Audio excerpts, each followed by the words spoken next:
என்னோட வெயிட் எவ்வளவுன்னு எப்படி கேட்கலாம்? விளாசுன கௌரி கிஷன். கவின் என்ன சொல்லியிருக்காருன்னு பாருங்க. 96 படத்தின் மூலமா தமிழ் சினிமா ரசிகர்களுக்கு அறிமுகமானவங்க தான் நடிகை கௌரி கிஷன்.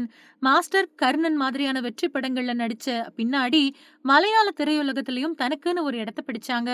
சமீபத்துல ஹாட் ஸ்பாட், போட் மாதிரியான தமிழ் படங்கள்லயும், மலையாளத்துல சாகசம் படத்திலயும் கௌரி நடிச்சிருக்காங்க.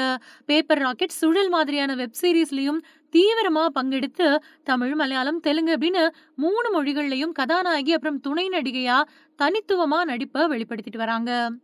விக்னேஷ் சிவன் இயக்கத்துல பிரதீப் ரங்கநாதன் நடிக்கக்கூடிய எல்ஐகே படத்துல முக்கியமான கேரக்டர்ல நடிச்சிருக்கக்கூடிய கௌரி இப்போ அதர்ஸ் அப்படிங்கிற தமிழ் படத்துலயும் நடிச்சுக்கிட்டு இருக்காங்க.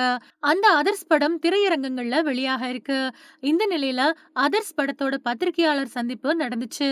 அப்போ ஒரு பத்திரிகையாளர் கதாநாயகனை பார்த்து கௌரி கிஷனோட வெயிட் என்ன அப்படின்னு கேள்வி எழுப்பினாரு. இந்த கேள்வியை கேட்டு கௌரி கிஷன் ரொம்பவுமே கோவப்பட்டாங்க.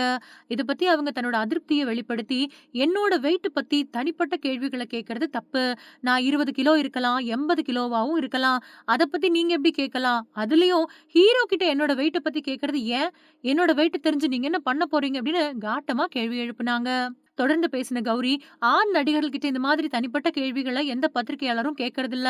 நடிகைகள் கிட்ட மட்டும் ஏன் இந்த மாதிரியான தனிப்பட்ட உடல் சார்ந்த கேள்விகள கேட்கறீங்க? இந்த மாதிரியான செயல்கள் இயல்பானதா மாறுறதுக்கு அவங்க முயற்சி பண்றாங்களா? அப்படின்னு கேட்டாங்க.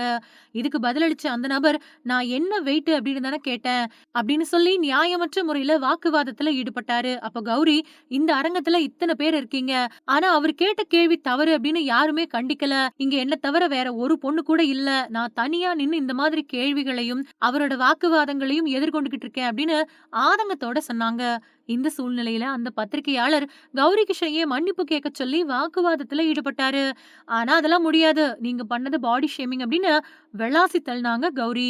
அந்த காட்சிகள் மீடியாக்கள்ல வெளியான நிலையில பாடகி சின்மயி தன்னோட ஆதரவ கௌரி கிஷனுக்கு சொல்லிருக்காங்க. இந்த நிலையில இளம் நடிகர் கவின், உள்ளேயும் வெளியேயும் நீங்கள் ரொம்பவே அழகாகவும் இன்ஸ்பைரிங்காகவும் இருக்கீங்க கௌரி. எப்பவுமே இப்படியே இருங்க அப்படின்னு கவின் வாழ்த்தி தன்னோட ஆதரவை தெரிவிச்சிருக்காரு. முன்னணி நடிகர்களும் கௌரி கிஷனோட இந்த போல்டான பேச்சுக்கு ஆதரவு கொடுக்கணும் அப்படின்னு சில யூடியூபர்கள் அப்புறம் பத்திரிகையாளர்கள் தரம் தாழ்ந்த கேள்விகளை தொடர்ந்து பத்திரிகையாளர்கள் சந்திப்புல கேட்கறத தவிர்க்கணும் அப்படின்னும் ரசிகர்கள் விளாசிட்டு வராங்க.